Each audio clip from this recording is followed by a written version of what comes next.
আর যে বান্দা বান্দি আমার গোলামি করবে, আমার সঙ্গে শিরিক করবে না, এমন বান্দা বান্দি যারা দুনিয়া থেকে আসবে ঈমান সহকারে, শিরিকের গুনাহ থাকবে না, আমি আল্লাহ পাক রব্বুল আলামিন আজকে আপনার কাছে ওয়াদা করলাম, এমন বান্দা বান্দিকে আমি কখনোই জাহান্নামের মধ্যে ফেলবো না। কোন সুবহানাল্লাহ।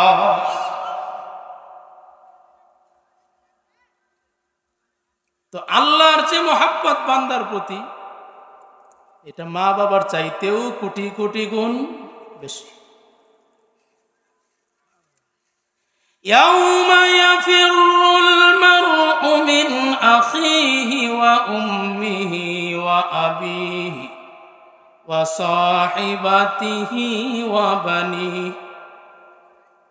আল্লাহ পাক রব্বুল আলামিন বলেন, কিয়ামতের কঠিন ময়দানে বান্দা একটা নেকির জন্যে মার কাছে যাবে, বাবার কাছে যাবে, বোনের কাছে যাবে, ভাইয়ের কাছে যাবে, স্ত্রীর কাছে যাবে, স্বামীর কাছে যাবে, বন্ধুর কাছে যাবে, নিজের সন্তানের কাছে যাবে, কেউ একটা নেকি দিবে না। প্রত্যেকের কাছে গিয়ে বলবে, মা আমি তোমার বড় আদরের সন্তান, 10 মাস তুমি আমাকে গর্ভে ধারণ করেছ, অনেক কষ্ট করে, অনেক পরিশ্রম করে তুমি আমাকে লালন পালন করেছিলে দুনিয়াতে। আজকে একটা মাত্র নেকির কারণে জান্নাতের ফয়সালা হচ্ছে না। মা মেহেরবানি করে গো, একটা নেকি যদি তুমি দাও তাইলে জান্নাতে যেতে পারি। তাফসীরের মধ্যে আসছে, মা তখন জবাব দিবে, দুনিয়াতে আমার সন্তান ছিল এই কথাটা ঠিক, কিন্তু তুমি কে, তোমাকে কিন্তু আমি চিনি না। কে তুমি? আমি তো তোমাকে চিনি না। মুফাসসিরিনে কেরাম লিখেন, সন্তানকে চিনবে কিন্তু নেকি দিতে হবে একটা, এই জন্য চিনার পরেও অস্বীকার করবে। চিনার পরেও সন্তানের কাছে যাবে, গিয়ে বলবে, প্রাণের সন্তান, অনেক কষ্ট করে তোমাকে আমি লালন পালন করেছিলাম, তোমাকে অনেক কষ্ট করে গর্ভে ধারণ করেছিলাম, অনেক খরচ করে তোমাকে লেখাপড়া শিখিয়েছিলাম দুনিয়াতে। আজকে একটা নেকির জন্য আমার জান্নাতের ফয়সালা হচ্ছে না, মেহেরবানি করে গো তুমি একটা নেকি যদি আমাকে দাও আমি জান্নাতে যেতে পারি। সন্তান জবাব দিবে, দুনিয়াতে আমার মা বাবা ছিল এই কথাটা ঠিক, কিন্তু তুমি কে, তোমাকে আমি চিনি না। অস্বীকার। কারো নিকটে একটা নেকি যখন পাবে না, অসহায় অবস্থায় নিরাশ হয়ে যখন ফিরে আসবে, তখন আল্লাহ পাক বলবেন, বান্দারে চিন্তা করিস না, পেরেশান হইস না, দুনিয়ার সবাই তোকে ভুলে যায়, মা বাবা তোকে ভুলে যেতে পারে, তোর স্ত্রী তোর স্বামী তোকে ভুলে যেতে পারে, তোর প্রাণের কলিজার টুকরা সন্তান ভুলে যেতে পারে, কিন্তু আমি আল্লাহ রহমান তোকে ভুলে যেতে পারি না। আল্লাহ পাক রব্বুল আলামিন বলবেন তখন, এ আমার বান্দা, আমার রহমান নামের খাতিরে যা যা, আজকে এই কঠিন বিচারের দিনে, কিয়ামতের দিনে আমি তোকে বিনা হিসাবে জান্নাত দিয়া দিলাম।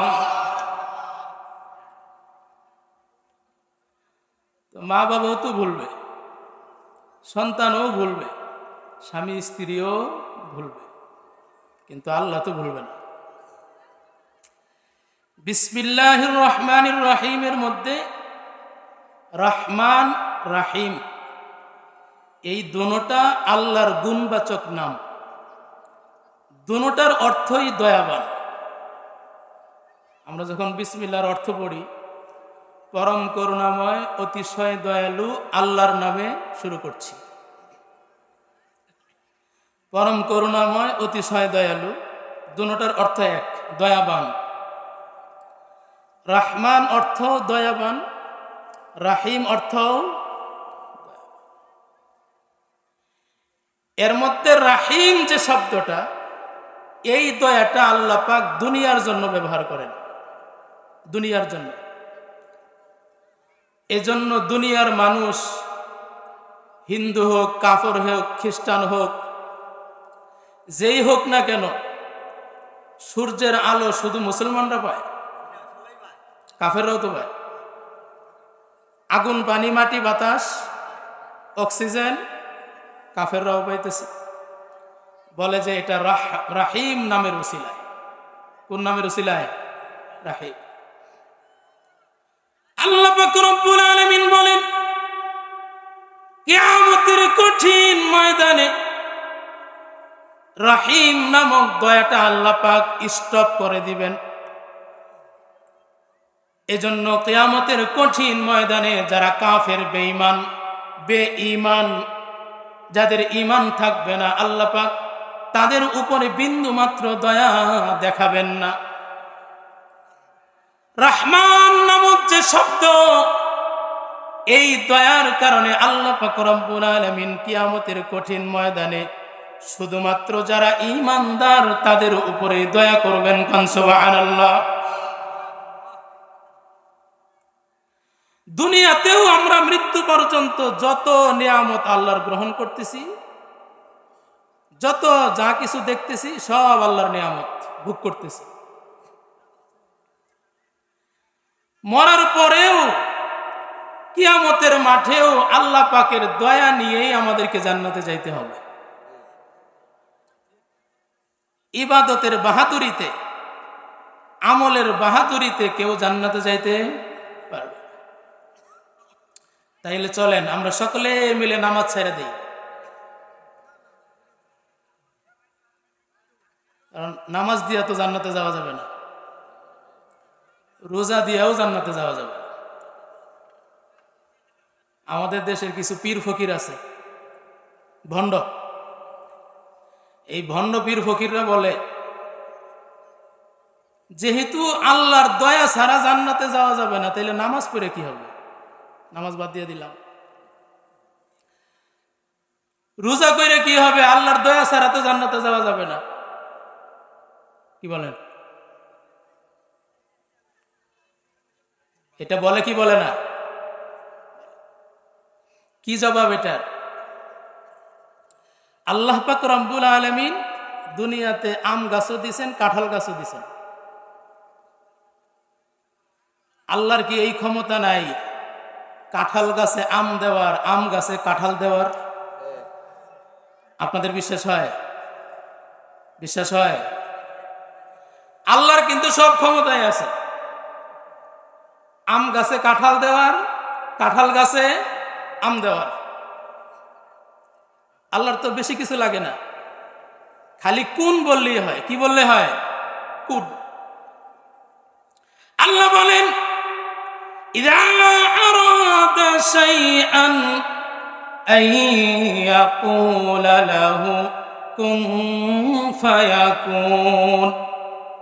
আমি যখন কোনো জিনিস বানাতে চাই শুধু কুন বলি, ফায়াকুন, সঙ্গে সঙ্গে সেটা হয়ে যায়। কুন সুবহানাল্লাহ। আল্লাহর তো কুন বললেই হয়। আল্লাহ যদি চায় আম গাছে কাঁঠাল দিবে, কাঁঠাল গাছে আম দিবে, আল্লাহর তো সময় লাগে না। কিন্তু আল্লাহ বলেন, আমার তো একটা নিয়ম আছে, আমার একটা নিয়ম আছে। আমি কাঁঠাল গাছে সাধারণত কাঁঠালই দেই, আম গাছে আমি দেই, নারকেল গাছে নারকেলই দেই, সুপারি গাছে সুপারি দেই। আমার তো একটা নিয়ম আছে। কিন্তু আমার ক্ষমতা আছে সুপারি গাছে নারকেল দেওয়ার, নারকেল গাছে সুপারি দেওয়ার ক্ষমতা নাই আল্লাহ। কিন্তু আল্লাহর তো একটা নিয়ম আছে। প্রিয় বন্ধুরা আমার, কিয়ামতের কঠিন ময়দানে আল্লাহ পাক রব্বুল আলামিন বলেন, একটা গুনাহগার, পাপিষ্ঠ, বেনামাজি, বেরোজগার বেরোজাদারকেও আমি জান্নাতে দিতে পারি, আবার একটা নামাজীকেও আমি জাহান্নামে দিতে পারি। এই ক্ষমতা আমার আছে কি নাই? কিন্তু আল্লাহ বলেন আমার তো একটা নিয়মও আছে, আমার একটা নিয়ম আছে। আমার যেমন আম গাছে কাঁঠাল দিতে পারি, কাঁঠাল গাছে আম দিতে পারি, এই ক্ষমতা আমার আছে। কিন্তু আমার একটা নিয়ম আছে, আম গাছে আম দেই, কাঁঠাল গাছে কাঁঠাল দেই। ঠিক এমনি ভাবে কিয়ামতের কঠিন ময়দানে একটা বেনামাজিকে আমি জান্নাত দিতে পারি, আবার একটা নামাজিকেও আমি জাহান্নামে দিতে পারি। কিন্তু আমার একটা নিয়ম আছে।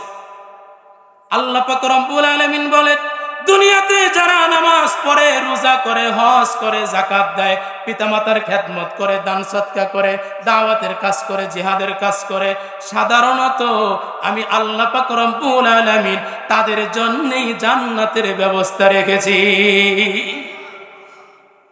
কি মনে করেন দুনিয়াতে নামাজও করবে না, রোজাও রাখবে না, দান সদকাও করবে না, তাবলীগের কাজও করবে না, জিহাদও করবে না, আর বলবে যে দয়া ছাড়া তো জান্নাতে যাওয়া যাবে না, তাইলে নামাজের কি দরকার? জি না ভাই, আল্লাহ তো দয়া করবেন তার উপরেই যিনি নামাজ পড়েছেন, যিনি রোজা রেখেছেন, যিনি যাকাত দিয়েছেন, যিনি হজ করেছেন, তার উপরেই আল্লাহ পাক দয়া করবেন। আল্লাহর তো একটা নিয়ম আছে, কি বলেন? এজন্য প্রিয় বন্ধুরা আমার, জন্ম থেকে শুরু করে মৃত্যু পর্যন্ত আল্লাহর দয়া, কিয়ামতের কঠিন ময়দানেও আল্লাহর দয়া। আল্লাহ পাকের এত দয়া আমাদের উপরে, আল্লাহ পাক আমাদেরকে চোখ দান করেছেন। চোখটা একটু বন্ধ করে দেখেন, দুনিয়া অন্ধকার দেখা যায়, দুনিয়াটা অন্ধকার। যার চোখ নাই সে বুঝে চোখের কত দাম। আল্লাহ পাক আমাদেরকে চোখের নিয়ামত দান করেছেন। আল্লাহ পাক আমাকে হার্ট দিয়েছেন। আল্লাহ পাক আমাদেরকে কিডনির ব্যবস্থা করেছেন, লাঞ্চের ব্যবস্থা করেছেন, সব কিছুর ব্যবস্থা করে আল্লাহ পাক রব্বুল আলামিন এত সুন্দর করে আল্লাহ পাক মানুষ বানাইছেন। কোন সুবহানাল্লাহ। সব দয়া আল্লাহর। সময় মতো আল্লাহ পাক বৃষ্টি দেন, সময় মতো আল্লাহ পাক রোদের ব্যবস্থা করেন, সময় মতো অক্সিজেন দেন, সময় মতো গাছের মধ্যে ফল দেন, সব কিছু আল্লাহ পাক দেন। এত দয়া যেহেতু আল্লাহর, এই জন্য আমরা আল্লাহকেও সব চাইতে বেশি ভালোবাসি। কোন সুবহানাল্লাহ। শুরুর কথা মনে আছে আপনাদের? আমরা আল্লাহকে সবচাইতে বেশি ভালোবাসি। আল্লাহ পাক রব্বুল আলামিন বলেন, যে আয়াত আপনাদের সামনে তেলাওয়াত করেছি, এতক্ষণ পর্যন্ত আপনাদেরকে বুঝাইলাম আমরা আল্লাহকে ভালোবাসি। কেন ভালোবাসি? কারণ দুনিয়া আখিরাতে সব সময় আল্লাহর দয়া আমাদের উপরে, এই জন্য আমরা আল্লাহকে ভালোবাসি। ঠিক না বে ঠিক? এই কথা বলেন, জোরে বলেন। পিছনের সবাই কি ঘুমায় গেছেন নাকি? ঘুমান নাই? একটু হানা বইলেন আমার সাথে, নাকি মনে মনে ভাবতেছেন এটা তো আমাদের গ্রামের ছেলে? এইটা ভাবার কোনো কারণ নেই। কোরআন হাদিসের কথা যে বলবে ওইটাই গুরুত্বপূর্ণ। ঠিক না বে ঠিক? ওইটাই গুরুত্বপূর্ণ। এটা গ্রামের ছেলেই হোক আর দূরবর্তী মেহমানই হোক, যেই হোক না কেন। এই যে এতক্ষণ পর্যন্ত আপনাদেরকে বুঝাইলাম আমরা আল্লাহকে ভালোবাসি। কেন ভালোবাসি? জন্ম থেকে মৃত্যু পর্যন্ত, কিয়ামতের ময়দানেও আমাদের উপরে আল্লাহর দয়া সবচাইতে বেশি। এজন্য আমরা আল্লাহকে যখন ভালোবাসেন, তো ভালোবাসেন বললেন, এই যে ভালোবাসি এই কথাটা বললাম, এই বলার পক্ষে সাক্ষী লাগবে। বলার পক্ষে কি লাগবে? সাক্ষী লাগবে। আদালতে যখন আমরা দাঁড়াই, আদালতে বিচারকের সামনে, তখন একটা কথা বললেই হয় নাকি ওই কথার পক্ষে সাক্ষী লাগে? সপক্ষে সাক্ষী দরকার। আল্লাহ বলেন, কুল ইন কুনতুম তুহিব্বুনাল্লাহা ফাত্তাবিউনি। আমি আল্লাহকে তোমরা ভালোবাসো বলতেছো। আল্লাহ বলেন, হাবিব আমার আপনি বলে দেন, ইন কুনতুম তুহিব্বুনাল্লাহা, তোমরা যদি আমাকে ভালোবাসো এই কথা যদি বলে থাকো তাইলে সাক্ষী দাও, তোমাদের এই কথার পক্ষে সাক্ষী উপস্থাপন করো। শুধু মুখে বললে আল্লাহ মানবে নাকি? সাক্ষী লাগবে না? আল্লাহ বলেন শুধু মুখের কথাই চলবে না, সাক্ষী দাও, আমি সাক্ষী চাই। কি সাক্ষী? আল্লাহ পাক বলেন তোমরা যদি আমাকে ভালোবাসো তাইলে সাক্ষী উপস্থাপন করো। সাক্ষীটা কি? রাসূল আপনি বলেন ফাত্তাবিউনি, তোমরা যদি আল্লাহকে ভালোবাসে থাকো তাইলে আমি রাসূলের অনুসরণ করো। কোন সুবহানাল্লাহ। আমি রাসূলের, আল্লাহ বলেন আমার রাসূলের অনুসরণ অনুকরণ যদি তোমার ভিতরে থাকে তাইলে আমি আল্লাহ বুঝবো তুমি আমাকে ভালোবাসো। সুবহানাল্লাহ। আর যদি আমার হাবিবের, আমার রাসূলের, আমার সবচাইতে প্রিয় হাবিবের অনুসরণ অনুকরণ যদি তোমার ভিতরে না থাকে, দাবি করলেই হবে না আমি আল্লাহকে ভালোবাসি। সাক্ষী যেহেতু নাই, ওই দাবি আল্লাহর কাছে গ্রহণযোগ্য হবে না।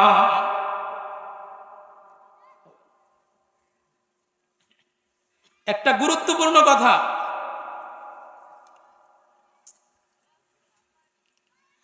আমরা সকলেই আল্লাহর বান্দা বান্দি। কথাটা ঠিক আছে তো? ঘুমায়েন না। আমরা সকলেই আল্লাহর বান্দা বান্দি। তাইলে আমরা হুকুম মানব কার? জোরে বলেন কার? তাইলে রাসূলের হুকুম মানি কেন? বান্দা বান্দি তো আমরা আল্লাহর, হুকুম মানব কার? তাইলে রাসূলের হুকুম মানি কেন? বান্দা বান্দি আমরা আল্লাহর, তাইলে মা বাবার হুকুম মানি কেন? প্রশ্ন আসে কি আসে না? আমরা বান্দা বান্দি আল্লাহর, তাইলে মুরব্বীদের, উস্তাদদের হুকুম মানি কেন? প্রশ্ন আসে না? দেখেন আল্লাহ পাক রব্বুল আলামিন তিনি এমন সত্তা, আল্লাহকে ডাইরেক্ট অনুসরণ করা যায় না। আল্লাহকে ডাইরেক্ট অনুসরণ, সরাসরি আল্লাহকে অনুসরণ করা কেমনে? আল্লাহ পাক এমন সত্তা, উনার খাবারের প্রয়োজন নাই। কি নাই? আল্লাহ কি ভাত খায়? রুটি খায় মনে হয়। আল্লাহ কি খাবার খায়? জোরে বলেন খাবার খায়? আল্লাহ তো খাবার খায় না। আল্লাহ বলছেন কুলু ওয়াশরাবু, খাও পান করো। এখন আল্লাহ তো খায় না, তাহলে আমরা খাবো কিভাবে? বুঝেন নাই? আল্লাহ বলেন আমার খাবারের প্রয়োজন নাই। আল্লাহর বিবাহ শাদীর করার প্রয়োজন নেই। আছে নাকি? কেউ যদি বলে আল্লাহ বিবাহ করছে, সাথে সাথেই খ্রিস্টান হয়ে যাবে। কি হয়ে যাবে? খ্রিস্টান হয়ে যাবে। খ্রিস্টানরা বলে বিবি হযরতে মরিয়ম আল্লাহর স্ত্রী। নাউজুবিল্লাহ, জুড়ে বলেন। আল্লাহর বিবাহ শাদীর প্রয়োজন নেই, আল্লাহর ঘর সংসারের প্রয়োজন নেই, আল্লাহর সন্তানের প্রয়োজন নেই। আছে নাকি? কেউ যদি বলে আল্লাহর সন্তান আছে, নাউজুবিল্লাহ, ইহুদি হয়ে যাবে। ওয়াকালাতিল ইয়াহুদু উযাইরুন ইবনুল্লাহ ওয়াকালাতিন নাসারা মাসীহু ইবনুল্লাহ। ইহুদিরা বলে উযাইর আলাইহিস সালাম আল্লাহর ছেলে, নাউজুবিল্লাহ। আর খ্রিস্টানরা বলে ঈসা আলাইহিস সালাম আল্লাহর ছেলে, নাউজুবিল্লাহ। আল্লাহর বিবাহ শাদীর প্রয়োজন নাই, আল্লাহর খাবারের প্রয়োজন নাই, আল্লাহর বাজার সদাই করার প্রয়োজন নাই, আল্লাহর ক্ষেত খামার করার প্রয়োজন নাই, আল্লাহর চাকরি বাকরি করার প্রয়োজন নাই। আছে? জোরে বলেন আছে? তাইলে আমরা আল্লাহকে মানবো কিভাবে? মানবো কিভাবে আল্লাহ? আল্লাহ পাক রব্বুল আলামিন বলেন ও দুনিয়ার মানুষ, আমার বান্দা বান্দিরা তোমরা শোনো, আমি আল্লাহ এমন সত্তা, এমন সত্তা, আমার খাবারের প্রয়োজন নাই, আমার বিবাহ শাদীর প্রয়োজন নাই, আমার চাকরি বাকরির প্রয়োজন নাই, আমার সন্তানের প্রয়োজন নাই, আমার ক্ষেত খামার করার প্রয়োজন নাই, আমার কোনো কিছুর করার প্রয়োজন নাই। তাইলে আমার হুকুম তোমরা সরাসরি মানবা কিভাবে? আল্লাহ পাক রব্বুল আলামিন বলেন, এই জন্য আমি আল্লাহ পাক রব্বুল আলামিন তোমাদের মধ্য থেকে অর্থাৎ মানুষের মধ্য থেকে আমার পক্ষ থেকে একজন হাবিব আমি পাঠায়া দিলাম। কোন সুবহানাল্লাহ। আমার হাবিব, আমার রাসূল, উনি খাবার খায়, তোমরা ওইভাবে খাবার খাও। আমার হাবিব যেইভাবে খাবার খায় ওইভাবে খাবার খাও। আমার হাবিব যেইভাবে ব্যবসা করে তোমরা ওইভাবে ব্যবসা করো। আমার হাবিব বিবাহ শাদী করে তোমরা করো। আমার হাবিব ক্ষেত খামারে কাজ করে তোমরা করো। আমার হাবিব ইহুদির বাড়িতে চাকরি করে তোমরাও ওইভাবে করো। ঠিক না ঠিক জোরে বলেন। আল্লাহ পাক রব্বুল আলামিন বলেন, আমার হাবিব যেইভাবে কাজগুলো করেছে দুনিয়াতে তোমরা যদি ওইভাবে করতে পারো তাইলে তোমরা হাবিবের অনুসরণ করার মাধ্যমে আমি আল্লাহর অনুসরণ হয়ে যাবে। কোন সুবহানাল্লাহ। দলিল কি? মান ইউতি'র রাসূল ফাকাদ আতা আল্লাহ। আল্লাহ পাক রব্বুল আলামিন বলেন, যে বান্দা বান্দি আমার রাসূলের অনুসরণ করে সেই যেন আমাকেই মানল। কোন সুবহানাল্লাহ। যে আমার রাসূলের অনুসরণ করে সে যেন ডাইরেক্ট আমার অনুসরণ করে। সুবহানাল্লাহ। প্রিয় বন্ধুরা আমার, এবার আপনাদের মনে প্রশ্ন আসতে পারে যে হুজুর রাসূল তো দুনিয়াতে নাই, আমরা মানব কিভাবে? এখন আল্লাহর রাসূল তো দুনিয়াতে নাই, আমরা রাসূলকে দেখি না, আমরা মানব কিভাবে?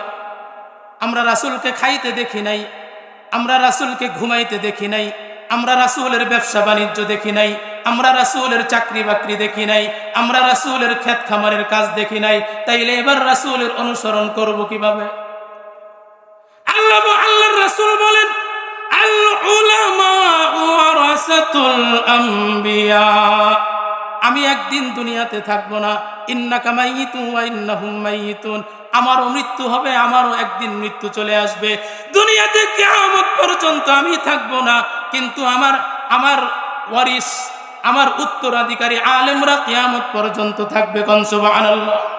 আল্লাহর হাবিব বলেন, এবার তোমরা ও আনেওয়ালা উম্মত, কিয়ামত পর্যন্ত উম্মতেরা, তোমরা যদি আমার ওয়ারিস হক্কানি আলেমদের অনুকরণ করতে পারো, তারা যেভাবে খায় তোমরা যদি ওইভাবে খাও, তারা যেভাবে নামাজ পড়ে তোমরা যদি ওইভাবে নামাজ পড়ো, তারা যেইভাবে ব্যবসা বাণিজ্য চাকরি বাকরি করে ক্ষেত খামার করে তোমরা যদি ওইভাবে করো, তোমরাও যেন আমি হাবিবের অনুসরণ করতেছো। কোন সুবহানাল্লাহ। মনে চায় না রাসূলের পেছনে নামাজ পড়তে? কথা বলেন, মন চায় না?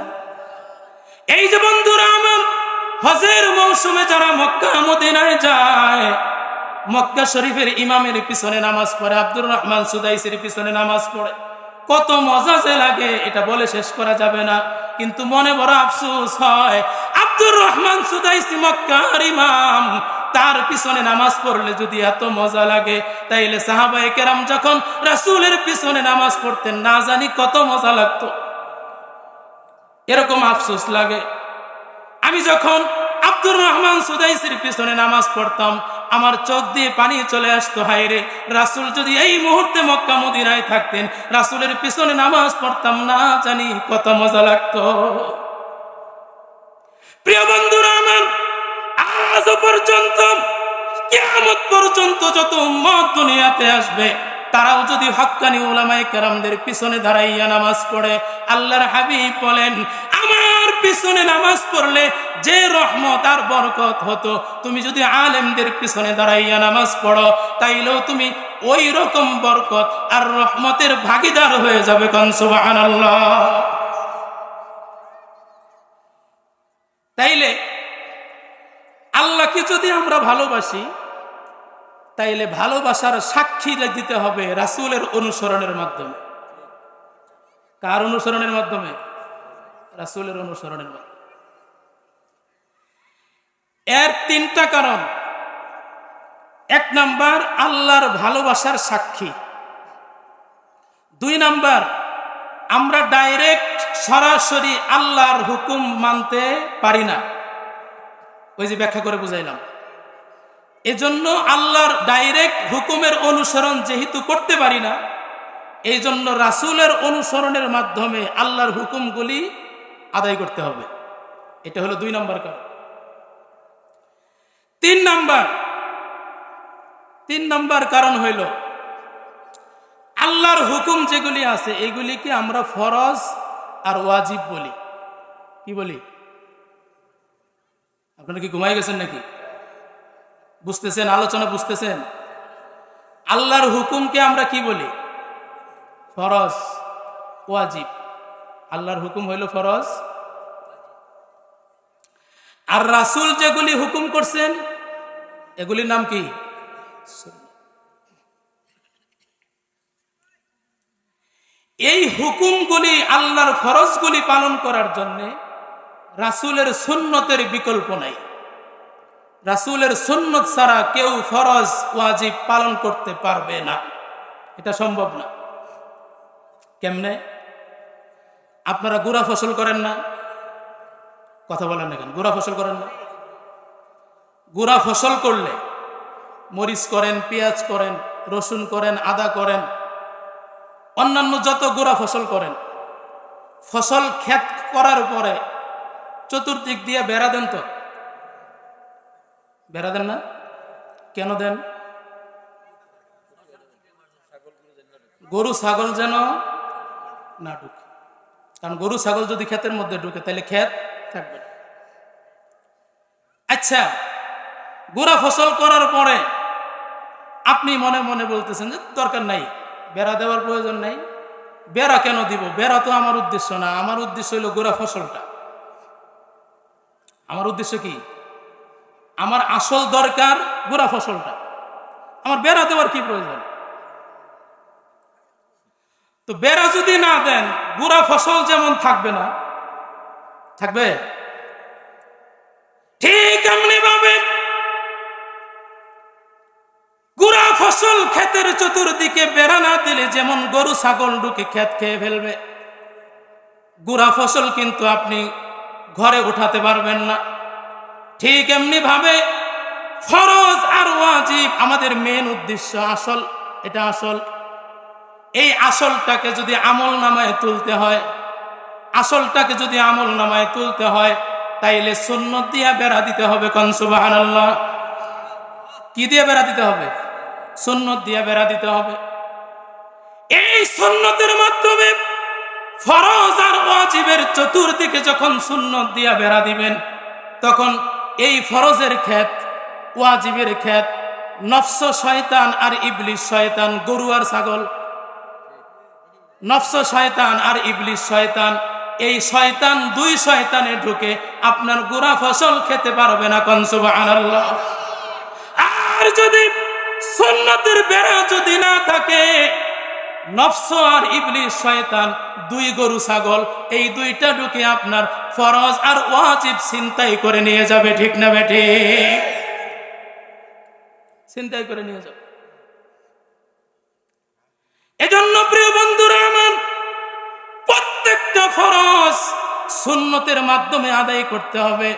এই জন্য রাসূল বলেন, তুমি যখন ফজরের নামাজ পড়ার জন্য যাইতেছ মসজিদে, ফজরের নামাজ 2 রাকাত ফরজ, তার আগে আল্লাহর রাসূল বলেন 2 রাকাত সুন্নত পড়ো। ফরজটাকে 2 রাকাত সুন্নত দিয়ে আল্লাহর রাসূল বেড়া দিয়েছেন। সুবহানাল্লাহ। যোহরের নামাজ পড়তে যাও, আগে 4 রাকাত, পরে 2 রাকাত সুন্নত পড়ো, বেড়া। আসরের নামাজ পড়তে যাও, আগে 4 রাকাত সুন্নত পড়ো, সুন্নতে গায়রে মুআক্কাদা, পড়ো 4 রাকাত, তোমার ফরজের বেড়া হয়ে যাবে। মাগরিবের নামাজ পড়তে গেছো, পরে 2 রাকাত সুন্নত পড়ো, তোমার ফরজের বেড়া হয়ে যাবে। এশার নামাজ পড়তে গেছো, আগে 4 রাকাত সুন্নতে গায়রে মুআক্কাদা পড়ো, তারপরে 2 রাকাত সুন্নত পড়ো, তোমার ফরজের বেড়া হয়ে যাবে। সুবহানাল্লাহ। এইভাবে করে প্রত্যেকটা ফরজ, প্রত্যেকটা ওয়াজিব আগে পরে লক্ষ্য করে দেখবেন। আল্লাহর রাসূল বলেন সুন্নত দিয়ে বেড়া দাও। সুন্নতের বেড়া যদি তোমার ফরজ আর ওয়াজিবের আগে পরে থেকে যায় তাইলে ইবলিস আর শয়তান আর নফস নামক শয়তান, এই 2 গরু ছাগল তোমার ফরজ আর ওয়াজিব খেতে পারবে না। কোন সুবহানাল্লাহ। এজন্য রাসূল বলেন, রমজান মাস আসলে, আসার আগে শবে বরাতে রোজা রাখো। কোন সময় রোজা রাখো? সবে বরাতে। কুমু লাইলাহা ওয়া সুমু নাহারাহা। রাসূল বলেন রাত্রে ইবাদত করো, পরের দিন একটা রোজা রাখো। এটা রমজানের রোজার আগে বেরা। এই জন্য আল্লাহর রাসূল সাল্লাল্লাহু আলাইহি ওয়াসাল্লাম সাহাবায়ে কেরাম শাবান মাস আসলে পরে বেশি বেশি রোজা রাখতেন। আমরা তো একটাই রাখতে চাই না, সবে বরাতেরটাই আমরা রাখতে চাই না, কিন্তু সাহাবায়ে কেরাম প্রায় শাবান মাসের প্রত্যেকটা দিন রোজা রাখতেন। এইগুলি দিয়ে বেড়া দিতেন। মনে রাখবেন শাবান মাসের 29 তারিখে রোজা রাখা যাবে না। কোন তারিখে? কারণ 29 তারিখে যদি চাঁদ উঠে যায়, বুঝতে পারছেন? এজন্য 28 তারিখ পর্যন্ত শাবান মাসের চাঁদের হিসাবে 28 তারিখ পর্যন্ত রোজা রাখতে পারবেন। 29 তারিখে রোজা রাখা যাবে না। কেন? রমজানের রোজার সাথে আলাদা করার জন্য। এখন 29 তারিখেও যদি রোজা রাখে আর 29 তারিখ সন্ধ্যার সময় যদি চাঁদ উঠে, তাইলে তো শাবান মাসের রোজা আর রমজানের রোজা এক হয়ে যায়, মিলে যায়। এজন্য শাবান মাসের 29 তারিখে রোজা রাখা। প্রিয় বন্ধুরা আমার, আল্লাহর হাবিব বলেন শাবান মাসে বেশি বেশি রোজা রাখো, সুন্নত দিয়ে বেড়া দাও। রমজান মাস যখন শেষ হয়ে গেছে, শাওয়াল মাসে 6টা রোজা রাখো। আমাদের মুরব্বীরা বলেন সাক্ষী রোজা। কি রোজা? সাক্ষী রোজা রাখো 6টা। আল্লাহর হাবিব বলেন মান সামা রমাদান সুম্মা আতবাহু সিত্তাম মিন শাওয়ালিন কানা কাসিয়ামিদ দাহরি কুল্লিহি। আল্লাহর রাসূল বলেন আমার যে উম্মত রমজান মাসের রোজা রাখলো, তারপরে শাওয়াল মাস আসার পরে 6টা রোজা রাখলো, আল্লাহর হাবিব বলেন আল্লাহ পাক রব্বুল আলামিন তার আমলনামার মধ্যে পুরা বছর রোজা রাখার সওয়াব দান করবেন। কোন সুবহানাল্লাহ। সুন্নত দিয়ে বেড়া দাও, সুন্নত দিয়ে। আর যদি বেড়া না দেন, তাইলে শয়তান আর নফস এই দুইটা গরু ছাগল বেড়ার ভিতর ক্ষেতের ভিতরে ঢুকবে, আর আমাদের ফরজ আর ওয়াজিব, এই যে আমাদের মূল ফসল, এগুলি ছিনতাই করে চুরি করে নিয়ে যাবে। ঠিক না বেটি? এই জন্য আপনারা বলেন সুন্নতের গুরুত্ব কম না বেশি? বেশি। আরেকটা উদাহরণ দেই। ধানের বস্তা, চাউলের বস্তা যখন একটু ছিঁড়ে যেত, তখন এই যে খের, এই খের চিনেন না? কথা বলেন না কেন? এই যে খের দিয়া ধানের বস্তা যে একটু ছিঁড়া যাইত, ওখানে কি দিত? ডিপা বলে। আমিও অনেক শব্দ ভুলে গেছি এখন। ডিপা দিত বা একটু গুঞ্জা দিত, গুঞ্জা, একটু তেনা দিয়ে গুঞ্জা দিত। আচ্ছা, ধানের বস্তা মাথায় নিয়ে নামা কার্তিকপুর থেকে মহিষকলা বাজারে যাবে মঙ্গলবার বাজারের দিন, কিন্তু ওই যে একটু ছিঁড়া আছে, ওখানে ডিপা দেয় নাই। তেনা দিয়েই হোক, নেকড়া দিয়েই হোক, আর খের দিয়েই হোক, ডিপাটা দেয় নাই। মহিষকলা বাজার পর্যন্ত যাইতে যাইতে ধান কয়টা থাকবো? কম করে হলেও তো 4-5 কেজি তো পড়বে, পড়বে না? প্রিয় বন্ধুরা আমার, ধানের বস্তা, চাউলের বস্তা ছিদ্র হয়ে গেলে যদি তেনা দিয়ে, নেকড়া দিয়ে আর খের দিয়ে ঢিপা না দিলে, গুঞ্জা না দিলে, যদি ধান পড়ে যায়, চাউল পড়ে যায়, মহিষকলা বাজার পর্যন্ত যদি যেতে না পারেন, ঠিক এমনি ভাবে ফরজ আর ওয়াজিব ওইগুলি যখন আমরা আদায় করি, অনেক ভুল ত্রুটি হয়ে যায়, হয় না? আমাদের ফরজের মধ্যে কোনো ভুল হয় না। নামাজে দাঁড়াইলে মন বুঝি এদিক সেদিকে যায় না। রোজা রাখলে মনের বলে খাই না, খাই, মনের বলে খাইয়া ফেলায়। রোজা রাইখা গুনাহ করে। নামাজ পড়তে সময় এই মুয়াজ্জিন সাহেব ফ্যান চলতেছে, লাইট জ্বলতেছে, ওইদিকে এদিকে তাকায়। ঠিক না বেটি? কয় রাকাত ইমাম সাহেব পড়ছে জানেও না। ফরজ আর ওয়াজিব এই দুইটার ভিতরে যখন ছিদ্র হয়ে যাবে, ফুটা হয়ে যাবে, তখন তুমি সুন্নত দিয়ে ওইটার মধ্যে গুঞ্জা দিবে, ঢিপা দিবে, তাইলে তোমার ফরজ আর ওয়াজিবটা পড়বে না। কোন সুবহানাল্লাহ। আর যদি সুন্নত দিয়ে ঢিপা না দাও, গুঞ্জা না দাও, এই ফরজ আর ওয়াজিবের মধ্যে ভুল ত্রুটি হয়ে যায়, এই ফরজ আর ওয়াজিব নিয়ে আল্লাহর সামনে যাওয়া পর্যন্ত থাকবে না, পড়ে যাবে। আপনাদের কি মনে হয় সুন্নতের দাম না কম না বেশি? এজন্য প্রিয় বন্ধুরা আমার, আল্লাহ পাক রব্বুল আলামিনের যত হুকুম আছে আগে পরে রাসূলের সুন্নত আছে। সুন্নতের বিকল্প কোনো সুন্নত ছাড়া ফরজ আর ওয়াজিব আদায় করা যাবে না।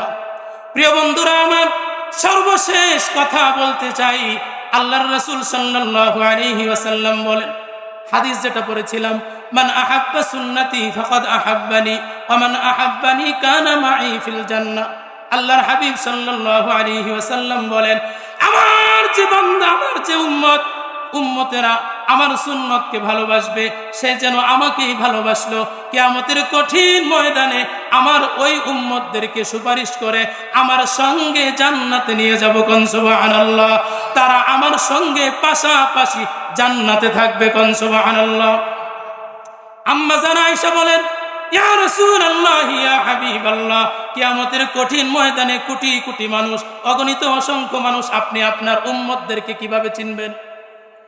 আল্লাহর রাসূল বলেন, আয়েশা তুমি বলো তো দেখি, একটা বড় ময়দানের মধ্যে, মাঠের মধ্যে হাজার হাজার যদি কালো ঘোড়া থাকে আর যদি দুইটা সাদা ঘোড়া থাকে, হাজার হাজার কালো ঘোড়া যদি দুইটা সাদা ঘোড়া থাকে, তাইলে কালো ঘোড়ার ভিতর থেকে দুইটা সাদা ঘোড়া বের করা কি কষ্টকর হবে?